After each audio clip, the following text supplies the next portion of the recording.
पुन्हा एकदा आपल्या खूंखार अभ्यासाला सुरुवात. हा आपला अभ्यास म्हणजे एकच नंबर. मटनसोबत एक नंबर कांदा लिंबू मुडा आणि आपला नादच कुडा आहे की नाही. आता आपण आपल्या स्ट्रेट टॉपिककडे जाऊया. बघा, नंतरचे समाजसुधारक आपल्याला घ्यायचे आहेत. तर सावित्रीबाई फुले. तर सावित्रीबाई फुले ह्या महात्मा फुलेंच्या पत्नी होत्या.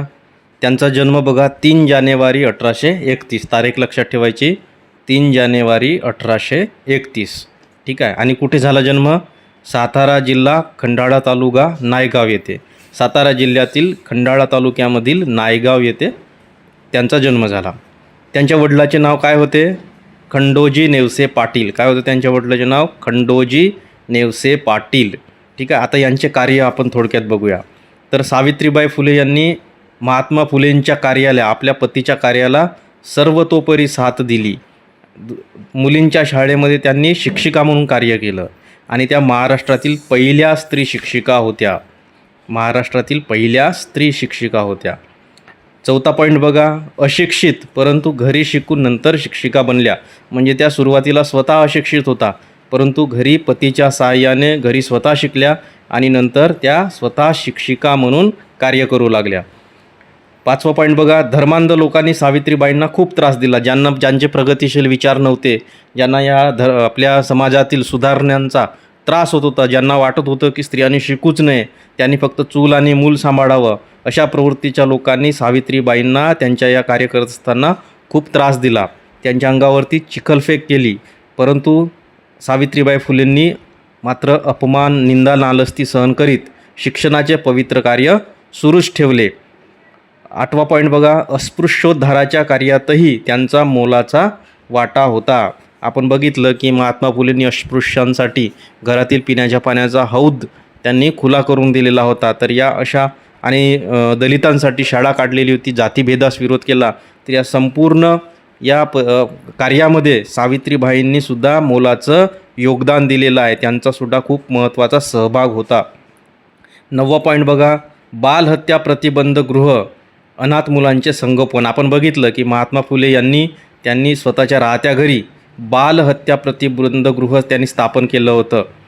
तर त्यामध्ये येणारे जे छोटी छोटी मुलं होती, या बालहत्या प्रतिबंध गृहामध्ये येणारी त्या अनाथ मुलांचं संगोपन करण्याचं, वात्सल्यानं, प्रेमानं, काळजी घेऊन त्यांना वाढवण्याचं काम हे सावित्रीबाई फुले यांनी खूप वात्सल्याने ते काम केलेलं होतं. तर अनाथ मुलांचे संगोपन त्यांनी आपल्या घरी केले. नंतर 10वा बघा, अशा या महान व्यक्तिमत्वाचा मृत्यू देखील बघा कसा झाला आहे. तर प्लेगच्या रोग्यांची शुश्रूषा करताना, प्लेगच्या रोग्यांची काळजी घेताना, त्यांच्यावरती उपचार करताना त्यांना स्वतःलाच प्लेगची बाधा झाल्यामुळे 10 मार्च 1897 रोजी त्यांचा मृत्यू झाला. म्हणजे मृत्यू देखील त्यांचा सेवा करत असताना झाला, सेवेच्या कार्यामध्ये असल्यामुळे झाला. कारण प्लेगच्या रोग्यांची ते काळजी घेत होते आणि अशामध्येच त्यांना स्वतःला त्यांच्याकडून प्लेगची बाधा झाली आणि त्यांचा मृत्यू 10 मार्च 1897 रोजी झाला. आताच तारीख गेली ना, 10 मार्च. आपण आणि तुम्ही व्हॉट्सअपवर स्टेटस बघितले असेल त्या दिवशी सावित्रीबाई फुले यांच्या पुण्यतिथीचं. ठीक आहे.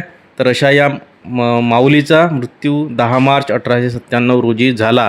आणि आता मला सांगा मुलींना, कारण त्यांनी मुलींच्या शाळेत त्यांनी शिक्षिका म्हणून काम केलं होतं आणि महाराष्ट्रातील पहिल्या स्त्री शिक्षिका त्या होत्या. त्या मुलींनी सावित्रीबाई फुलेंना किती मानायला पाहिजे, आहे की नाही. प्रत्येकाजवळ त्यांचा फोटो असायला पाहिजे, त्यांच्या घरामध्ये म्हणा, तुमच्या छोट्याशा पाकिटामध्ये सावित्रीबाई फुले, कारण ते तुमचं प्रेरणास्थान आहे. त्या स्वतः आधी अशिक्षित होत्या, नंतर स्वतः शिकल्या आणि नंतर शिक्षिका बनल्या. बघा, मुलींच्या आणि इतकं त्यांनी त्रास सहन करून, अपमान सहन करून मुलींसाठी, मुलींच्या शिक्षणासाठी त्यांनी शाळा चालवली, आहे की नाही. म्हणून आज तुम्ही जे शिक्षण घेतात मुलींनो, त्याच्यामागे या सावित्रीबाई फुलेंचे कष्ट आहेत, त्रास आहेत, त्यांनी सहन केलेला अपमान आहे, हे तुम्ही लक्षात ठेवा. म्हणून आजकाल बऱ्याच मुली मोठमोठ्या अधिकारी बनतात आजच्या काळामध्ये, परंतु किती मुली अधिकारी बनल्यानंतर किंवा एखाद्या मोठ्या पदावर गेल्यानंतर सावित्रीबाई फुलेंचं नाव घेतात? सांगा मला. त्या सर्वांना धन्यवाद देतात, आईला धन्यवाद देतात, पप्पाला, वडिलांना धन्यवाद देतात, गुरुजनांना धन्यवाद देतात, परंतु किती मुली सावित्रीबाई फुलेंना धन्यवाद देतात की तुम्ही ते कार्य चालू केलं होतं मुलींच्या शिक्षणामुळे आणि त्यांचं फळ म्हणून आज आम्ही अधिकारी झालो किंवा एखादं दुसरं चांगलं पद आम्ही मिळवलं, अशी कृतज्ञता व्यक्त करतात. हा एक प्रश्न आहे, हा तुम्ही स्वतःला विचारा.